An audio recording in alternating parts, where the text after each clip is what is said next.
so weens die eise van verhoudinge en aktiwiteite en programme van die week, en die gedagte van 'n erediens is om ook hier te kom rustig word, paar oomblikke van stilte voor ons begin.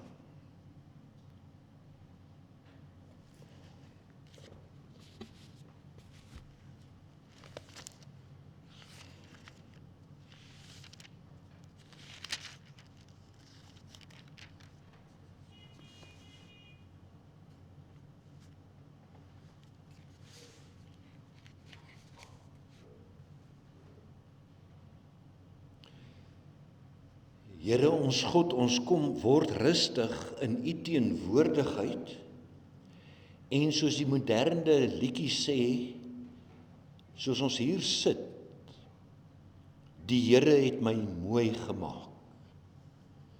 Want wat is die mens dat U aan hom dink? U woord sê, U het ons 'n klein bietjie minder as 'n hemelse wese gemaak, ons met eer en heerlikheid gekroon. U laat ons heers oor al U skepingswerke. Vader, dis 'n groot verantwoordelikheid. Gee vir ons in ons hele menswees, ook vandag, U genade.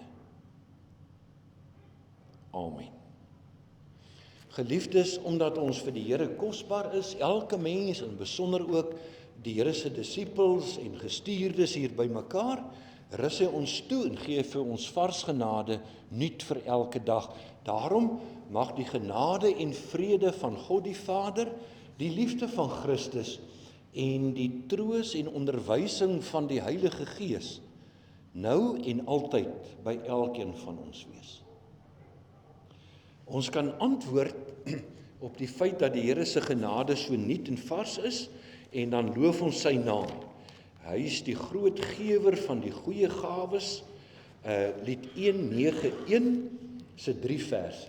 191, al 3 verse, groote God, ons bring U eer. Ek sê altyd, die eer van God is die diepste sin vir ons lewe. En ons besing die eer van die Here met die 3 verse.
in die geestesoog die kykie na die lof van God in ons loflied, en met menslike selfondersoek 'n kykie na binne onder leiding van die Gees oor God se wil vir ons lewe. Die interessante is dat 1 Johannes 1 vers 5 sê God is lig, en dan in dieselfde brief in hoofstuk 4 sê God is liefde. So kom ons maak die koneksie uit Johannes wat daar skryf is 'n oogpunt. As God lig is en God is liefde, dan beteken dit, as die Bybel praat van lig, dan bedoel dit ook liefde. En daarom het ek toe die bekende opmerking van Jesus waar hy sy disippels stuur na die bergpreek, se saligsprekinge, waar hy sê, julle is die lig. Kom ons vertaal dit dan so. Julle is die liefde vir die wêreld. 'n Stad wat op 'n berg lê, kan nie weggesteek word nie. 'n Mens steek ook nie 'n lamp op en sit dit onder 'n maatemmer nie, maar op 'n lampstander, en so gee dit lig vir almal in die huis. Mens kan ook dan daar sê, so gee dit liefde vir almal in die huis. Laat julle lig of julle liefde so voor die mense skyn, dat hulle julle goeie werke, julle liefde kan sien, en dan die hoofdoel van ons lewe. Die eer van God is die sin van ons lewe. Dat hulle julle liefde kan sien en julle Vader wat in die hemel is verheerlik. En dit sê vir ons hoe belangrike element die liefde in die koninkryk van God is. Dis die bakermat, dis die styl, dis die vaandel waaronder die kerk funksioneer, elke Christen.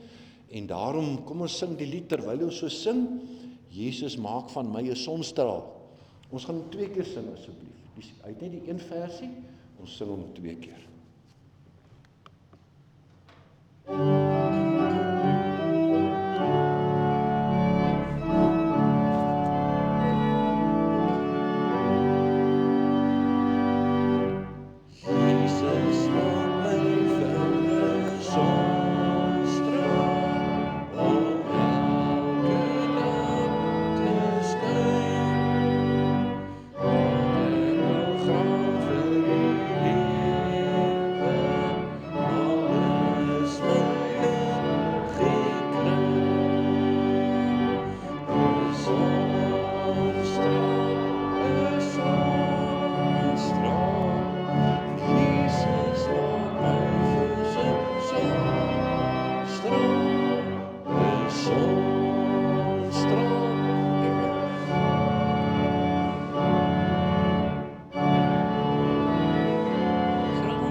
Ons wil staan so. Baie dankie. Mag die liedjie ons help onthou dat ons moet skyn, en die manier hoe ons skyn is deur liefde. En as ons dalk nog twyfel oor die definisie en die inhoud van liefde, heel prakties, is dit waaroor die woord van die Here met ons kom praat, uit Matteus 22, 'n welbekende gedeelte, enkele verse ook uit Johannes 15. Die tema van die oggend is liefde, en dan spesifiek hierdie woordjies, soos jouself, soos jouself.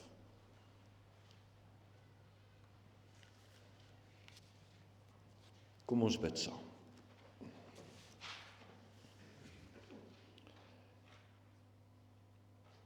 Here ons God, as ons U as Vader aanspreek, as ons dalk nie 'n besef het van die heerlikheid van U as goddelike wese nie, dan weet ons vaders, ouers, verdien respek. Verdien, as hulle God is soos U, aanbidding. Hulle verdien, U verdien 'n kniel, 'n gebuigde hoof, 'n gebuigde siel. 'n hart wat kniel uit eerbied en onderdanigheid, maar veral ook in dankbaarheid. Want dit wat U gee as Vader, is ontsaglik baie en ontsaglik groot. Die eenvoudige woordjie waarmee ons opsom wat U gee, is die woord liefde. Soos U dit bewys het in die gee van Jesus as verlosser. Liefde soos U dit bewys het in die troos van die inwoning van die Heilige Gees in ons hart. Liefde soos U dit bewys in die feit dat ons vanoggend hier saam kan wees, nog 'n dag gegin, dalk nog 'n jaar gegin, saam met hulle wat almal die week verjaar. Dankie vir daardie genade. En as ons dan nou ons harte en siele, ons verstand buig voor U, dan is dit ook om aanspreekbaar te wees. Gee ons ook 'n leerbare gees, sodat ons die liefde kan verstaan en stelselmatig dan bemeester,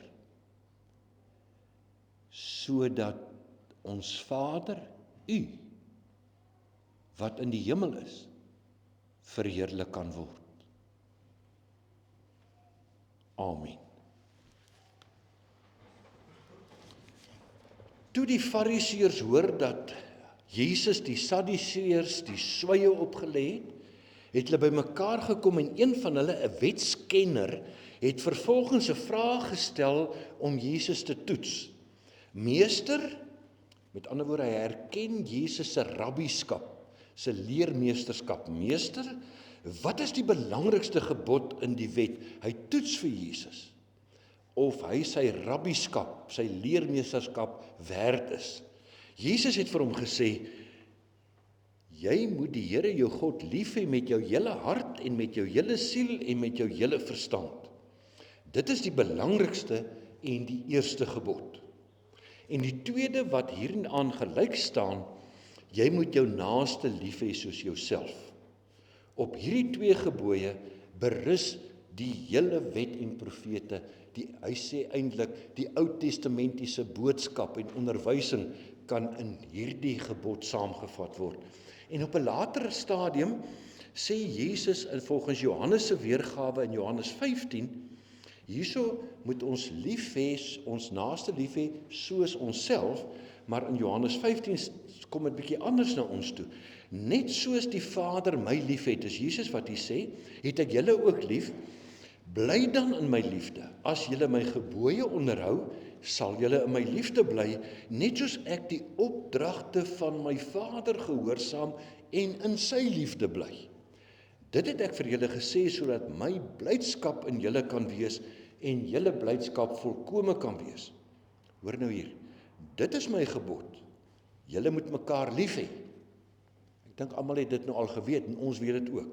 Maar hier kom iets anders. Soos ek julle lief gehad het, moet julle mekaar lief hê. Groter liefde as dit het niemand nie, dat iemand sy lewe aflê vir sy vriende. Ons lees tot daar.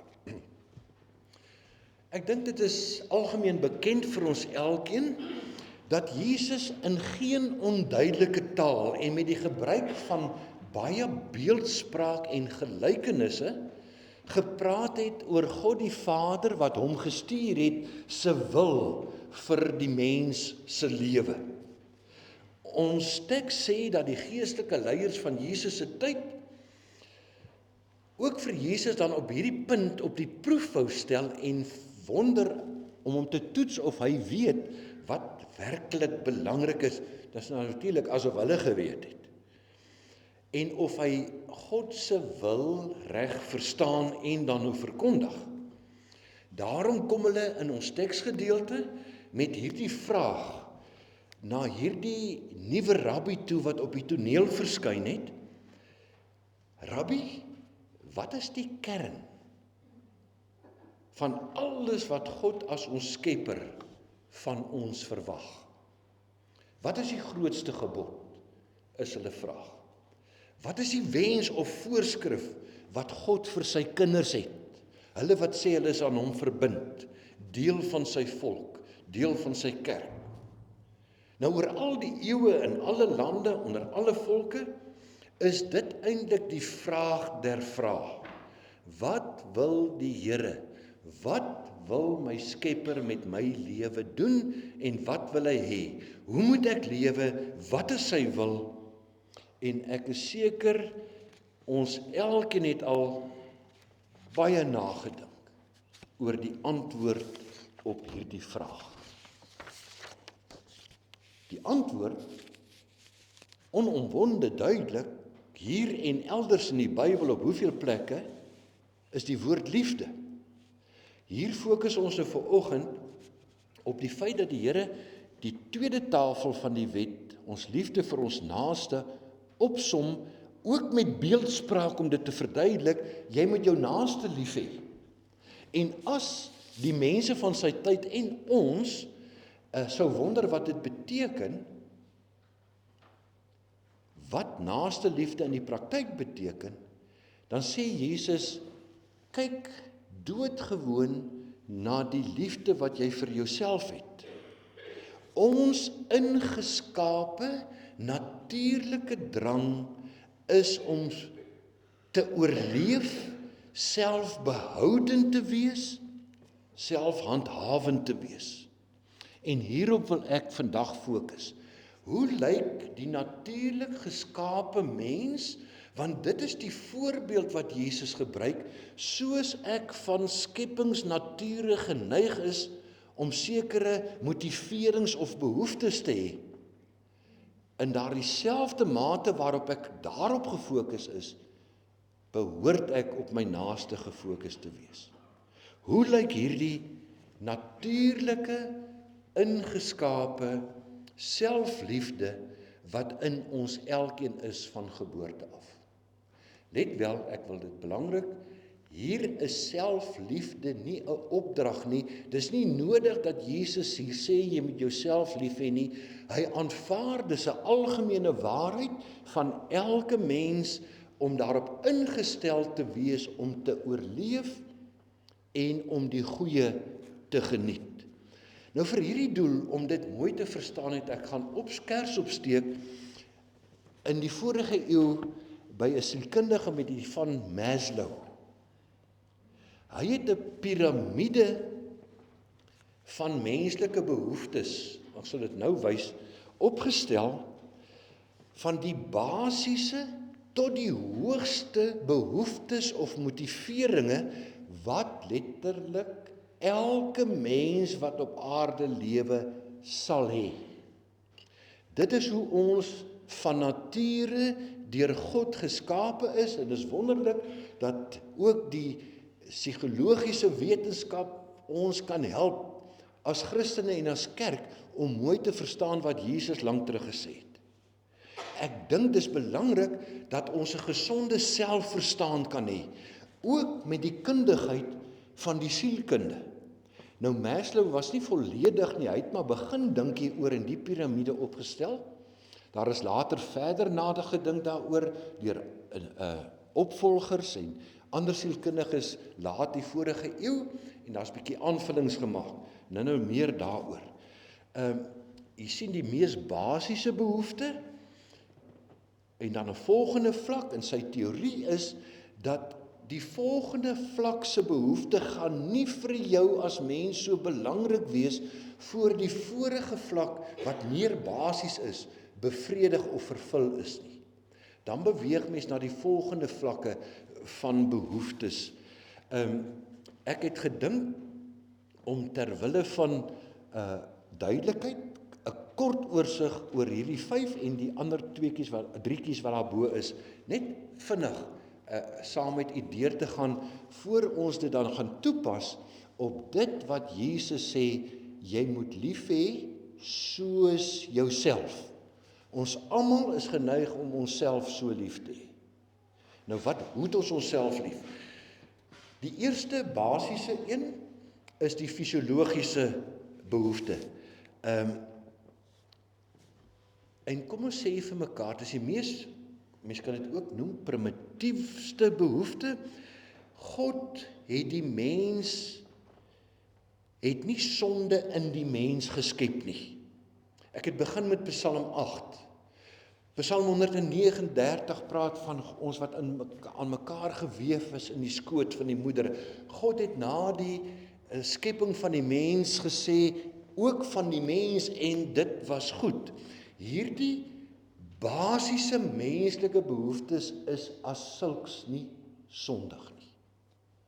Ek en jy is normaal as ons enige een van hierdie vlakke se behoeftes het. Moet ek dan nou skuldig voel as ek honger raak? U gaan daarop sê, nee, dis 'n basiese menslike behoefte. Moet ek skuldig voel as ek ontwikkel en het behoefte aan seksuele bevrediging? Nee, dis God geskape en die spesies moet voortgesit word, wees vrugbaar en vermeerder en vul die aarde. Moet ek skuldig voel as 'n skildery vir my mooi is, of ek wil 'n mooi bedding in my tuin hê? Nee, God het die estetiese in ons ingeskape. Moet ek skuldig voel as ek 'n behoefte het aan emosionele koneksie met vriende, 'n intiemer koneksie met 'n lewensmaat? God het ons mooi en goed gemaak. So het hy gesê. Ek en jy met al hierdie menslike behoeftes is beelddraers van God. Wees dankbaar oor jou menswees. Ek het Bernice West se liedjie, die Here het my mooi gemaak, ook die diens daarmee begin en gekoppel aan Psalm 8.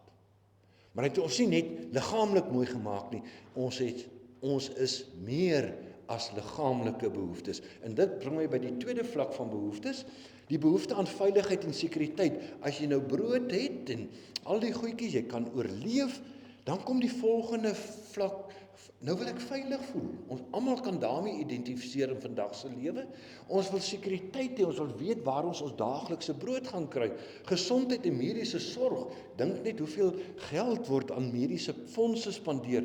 Stabiliteit in ons inkomste en by die huis. Dis die tweede vlak van die behoeftes. Die derde vlak is sosiale behoeftes. Ons is meer as net diere. Ons wil 'n koneksie met medemense hê. Mense verlang daarna om aan groepe te behoort, vriendskappe te hê, romantiese verhoudings, familiebande te hê, gemeenskapsdeelname, met ander woorde van betekenis in die groter groep, sosiale aanvaarding. En dis hoekom groepsdruk so 'n belangrike invloed op ons lewens baie keer het. Is nie net kinders wat deur groepsdruk beïnvloed word nie, dis weens hierdie behoefte, ingeskape behoefte van alle mense. As ons na die volgende een toe gaan, die behoefte aan selfagting, jy sal sien dit raak nou so bietjie nie meer abstrak. Selfrespek, onafhanklikheid, prestasie en sukses, erkenning deur ander, ek het iets bereik, daar's waardering vir my insette, ek word selfs geprys vir dit wat ek goed gedoen het. 'n Gevoel van waarde en vertroue is hier belangrik. En dan volgens Maslow was die volgende een sy hoogste, die piek, die behoefte aan selfaktualisering, wat hy dit as volg: persoonlike groei, kreatiwiteit, doelgerigtheid, vervulling, en toe, as jy dan die volgende een wys, toe sielkundiges later hierdie 3 dingetjies bygevoeg, en u sal ook kan identifiseer, want u is soos elkeen ander wat langs u sit in die gebou vandag, het u ook daardie behoeftes, om van betekenis te wees, sou mens die top van die piramide kan noem, mense het almal die behoefte om verstandelik gestimuleer te word, om nooit jou leerbaarheid te vergeet of af te skeep nie. Die estetiese het ek al iets oor genoem. Ek die week weer toe ons daar deur die plakkersgebied ry, dis mense wat hoofsaaklik funksioneer op die eerste 3 vlakke, dalk baie van hulle, die basiese oorlewing, die veiligheid en die sosiale gemeenskapsbande, maar gaan kyk hoe lyk hulle erfies. Hulle kan nie die estetiese van 'n groen tuintjie en blommetjies daar hê nie, maar daar's nie 'n stoffie wat uit sy plek uit is nie, soos hy elke dag gevee word. Die estetiese, maak nie saak nie, dit is wel en lewend in alle mense, en natuurlik dan dit wat Maslow was 10-10 enige Christen nie, wat nie rekening gehou word met die sensus divinitatis, die behoefte wat God in elke mens gegee het aan transcendensie, om uit te styg bo jou menslikheid, of veral jou fisiese menslikheid, na 'n geestelike sfeer, 'n behoefte aan goddelikheid en kontak met die spirituele. Dit is hoe mense gemaak is. Hoe elke mens gemaak is. En as ons dan nou hieruit toepassings moet maak vir die Christelike etiek en die Christense lewe, dan is daar 'n paar sake wat ek wil uitlig in hierdie verband. Want Jesus het gesê, jy moet jou naaste gaan lief hê, soos jy van nature, hierdie hele piramide, geneig is om hierdie behoeftes in jou eie lewe te vervul, moet jy nou jou naaste gaan lief hê. So ons het 'n belangrike maatstaf, wat ons in onsself sien, in ons eie behoeftes of motiverings, waarom ons goed doen. Ons hoef nie te wonder, wat moet ek nou met my naaste maak nie? Kyk na jouself, en jou eie behoeftes, en jy weet, hoe moet jy na jou naaste kyk? En daarom is die eerste belangrike wat ek wil uitlig. Hierdie, kom ons noem dit ego-behoeftes. Dit klink baie selfsugtig, maar dit is nie noodwendig selfsugtig nie. Dis ingeskape behoeftes wat tot bevrediging van jou menswees lei. God het jou nie 'n sondaar gemaak nie. God het nie sonde in die mens ingeskep nie. Ek en jy is normaal as ons hierdie behoeftes het. Ons hoef nie skuldig te voel nie. Dit het ek gesê. Ek en jy, na gees, siel en liggaam, is uit die perspektief van God nie 'n stuk sonde, soos ons hier sit, of as ons gebore word nie. Hy het ons uitgedink. Hy het ons geskape. Ek dink, dis die uitgangspunt, die eerste belangrike ding, wat 'n gelowige vir jouself moet sê. Die tweede wat ek wil uitlig, in die lig van Jesus se woorde in Matteus 22, is dit dat ons egter nou moet begin besef. Ek is nie al mens wat deur God geskape is met hierdie basiese behoeftes op al hierdie vlakke nie. Ons as mense deel 'n leefruimte, die aarde. Hier moet ons saamleef en alles gaan nie net oor my nie. En veral Christene behoort dit te weet. Ook selfs in die intiemste verhouding van die huwelik gaan alles nie net oor my nie. Ek is saam met iemand anders daar. Ek is saam met ander mense in 'n vriendekring, by 'n sportklub, saam met ander mense, burgers van 'n land. Ons deel die ruimte met mense. En al hierdie ander mense rondom my het presies die basiese behoeftes aan vervulling soos ek dit het. Iewers met ander woorde, moet ek en my medemense wat dieselfde ruimte en tyd met my deel, begin onderhandel. Is dit nou my beurt of is dit jou beurt? My naaste moet gerespekteer word ook in hulle behoeftes.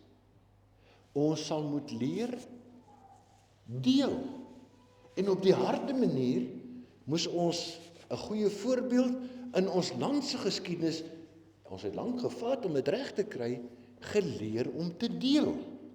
Want ander mense en kulture het dieselfde behoeftes as ons. Dis die tweede ding.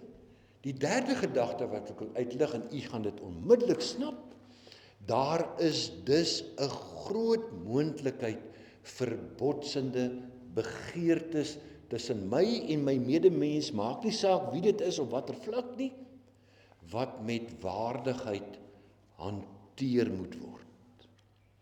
Ek en jy kan dalk op dieselfde stadium, by dieselfde plek, botsinge belang hê. Skapie wat rondloop, soos ek gesê het, twee persone wat die skapie wil hê om 'n choppie op die vuur te kry. Wie gaan die skapie nou in die hande kry? Op die ou end hardloop die skapie gesond weg en die twee ouens maak mekaar dood. Daar's so 'n oulike liedjie van Robbie Wessels oor die Tran, die tarantaal wat geskiet moet word met die pyl en boog, en dan kom die manne met die gun. En toe hulle gelukkig het die tarantaal al twee groepe gevnuik en weggevlieg, en toe braai hulle maar wors in die pan, en toe deel hulle maar die kos. Is 'n eenvoudige manier om te sê, daar's altyd dus in interpersoonlike verhoudinge die potensiaal van konflik, want ons is geskape met dieselfde dringende behoeftes wat roep om vervulling of bevrediging. En dis in hierdie verband wat Jakobus later ook die Christene waarsku, dat hulle nou anders moet wees as die wêreld, wat nie ander lande wil inpalm en alle mag wil hê nie. Hy sê julle begeer hierdie eg menslike goed, wat nie noodwendig verkeerd is nie, maar julle besit nig nie, maar julle beklei, dan pleeg julle moord, is vol jaloesie, julle veg en maak oorlog, en dit help niks nie, want daar's geen wenner in 'n stryd nie. Daar's geen 'n oorlog het geen oorwinnaar nie. So, dis normaal dat ek sulke behoeftes het. Ek hoef nie oor geen van hulle skuldig te voel nie. Ek moet weet ander mense, net soos ek met daardie behoeftes, deel die leefruimte wat ek het. Ons moet leer om te kan deel, soos mens vir kleutertjies en peutertjies leer, wat dieselfde speelding op dieselfde oomblik wil hê, maar Jesus praat met mense wat burgers van die koninkryk wil wees, of is. Die Skepper se oplossing vir hierdie potensiële konflik is om na Jesus te kom luister, wat sy wil kom af, God se wil kom aflewer het op hierdie aarde. En ons het nou vanoggend na hierdie wysheid van God geluister by monde van Jesus, gaan wees nou lief vir jou naaste, soos jy van nature ingestel is op jou eie behoeftes. En hier kom sommer 'n entjie verder aan terug in Matteus 7 vers 12, het ek al baie vir u aangehaal, die goue reël ter sprake, en ons almal ken dit. As jy dit gou gaan opgooi, hy is nou nie by hierdie een, hy is by die volgende een. Kom ons hang maar bietjie met hom. Dat ek nou bietjie meer gaan wegkyk na myself af, en ook gun wat ek vir myself van nature toeëien. En dis waar die woord liefde ter sprake kom. Wees lief vir jou naaste soos vir jouself. Doen aan ander wat jy graag wil hê, jy sal wil hê ander mense, moenie 'n blokkasie wees in die vervulling van watter behoefte van jou op hierdie hiërargie nie, moet dan nou nie vir hulle 'n blokkasie wees in die vervulling van hulle behoeftes op daardie lys van hiërargie nie. Dis nie net ek wat ter sprake is in hierdie ruimte wat God vir my vir hoeveel jaar geniet, Daar's mense wat in dieselfde mate dan, ons hou mos van die woord menseregte vandag, wat daardie regte het om volledig mens te kan wees en nie ek nie. En sonde ontstaan waar ek ander persone se reg op 'n keuse vermy en my op hulle afdwing, dan regisseer, dan gaan mens agteruit na primitiewe omstandighede toe. Dink nou aan die talle vroue verkrachtings. Ek het hierdie behoefte aan seksuele bevrediging as man. Ek gaan nie die ruimte en die ritme wat God daarvoor bepaal het respekteer nie.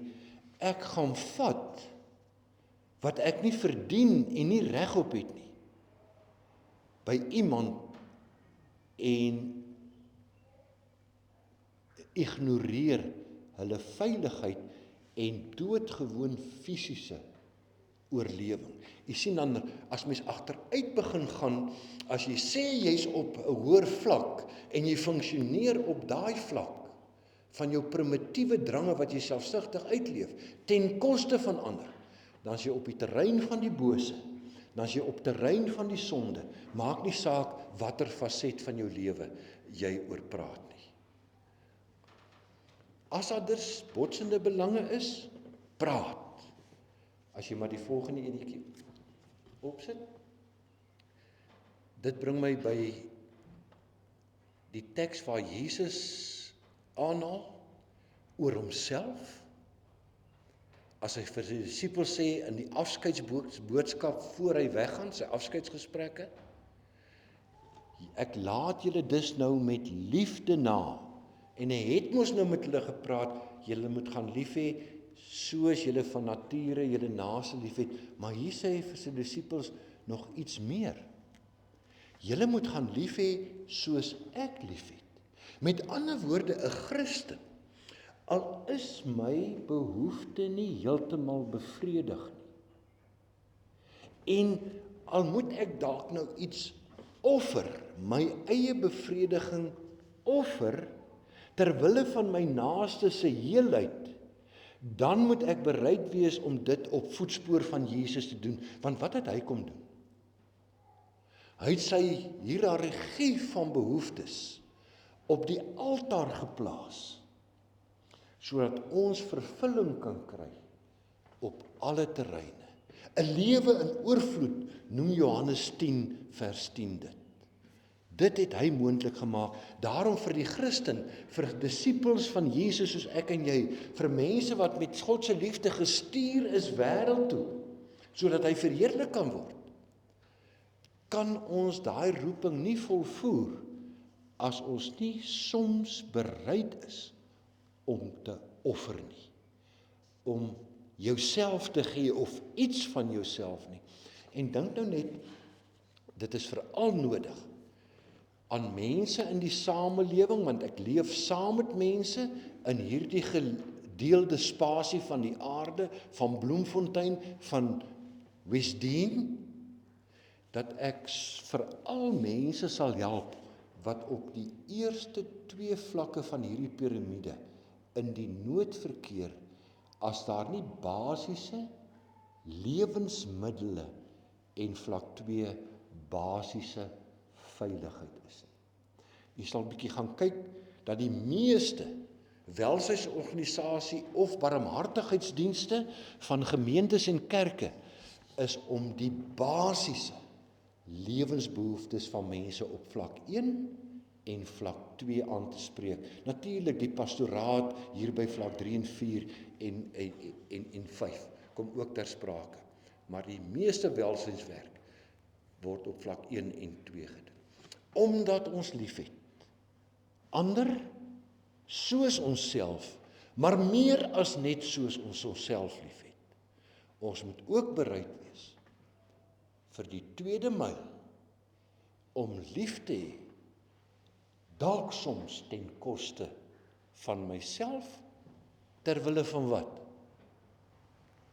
Terwille van die eer van my Vader wat in die hemel is. Want so, met liefde, is ons gestuurdes in die wêreld, en waarmee ek wil afsluit, is om net te sê, hierdie groot gebod, Jesus, wat is die grootste gebod in die wet? Jy moet God bo alles lief hê, hart, siel, verstand, en jou naaste soos jouself. As ek dan nou leer om my naaste soos myself en soos Jesus lief te hê, dan bewys ek sommer ook my liefde aan God, want hy het vir my daardie opdrag gegee om sy ander skepsele lief te hê soos hy liefhet. Wat kan ek nog meer sê? Ons gemeente sê ons is gestuurde disippels. Dis wat die Here van gestuurde disippels verwag. Liefde oral en altyd. Al vra dit soms 'n offer van jouself. Amen. Hemelse Vader, baie dankie dat ons mooi en goed geskape is. Die ou vertaling praat van in ware geregtigheid en heiligheid geskape is. Vader, maar daar was 'n sondeval en U ken die invloede daarvan, dat ons geneig is om te maak asof ek alleen op die aarde is met my behoeftes en niemand anders rondom my nie. Daarom word die Kaïn baie keer in ons wakker, wat vir Abel doodslaan. Daarom is daar konflik tussen nasies, konflikte in huwelike, in families en gesinne en by die werkplek, en beklei mense selfs terwyl hulle speel op die sportveld, want ek gun nie aan ander wat ek self vir my toeëien nie. Here, vergewe ons asseblief vir onsself, hoe ons soms is en wat ons soms doen. En as U ons leer bid, verlos ons van die bose, Here, kom verlos my van my boosheid.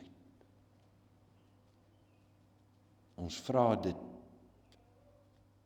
in Jesus naam,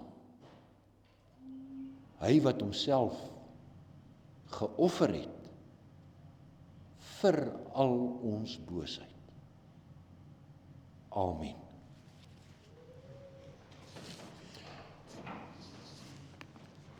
Offer, het nou al die woord offer gehoor? Offergawe, dankoffers, dis wat ons nou vir die Here kan gee. Lied 532, vers 1 tot 3 is die slotsang daarna. 532.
U sien lied 532, al 3 die verse is kort verse, die gebed dat die Vader ons een sal maak, die bande van liefde sal verbind, bind aan sy genade, en dan die 2 verse wat daarop volg, u sien ook, leer ons om mekaar te vergewe, veral weens die botsende belange en die konflik, waar daar soms lelike goed gesê word, omdat ek net wil hê wat ek wil hê.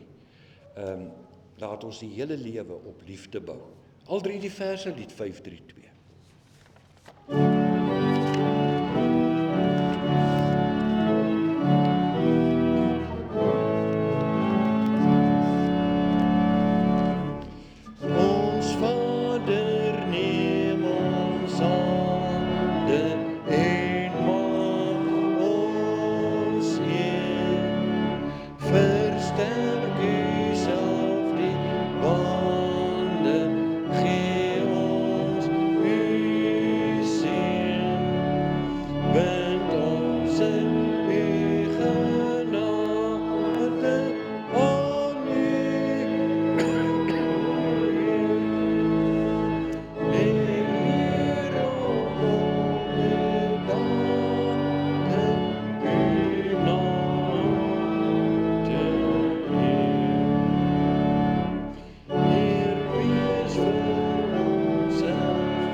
Geliefdes, die genade sal by elkeen wees wat ons Here Jesus Christus met 'n onverganklike liefde liefhet.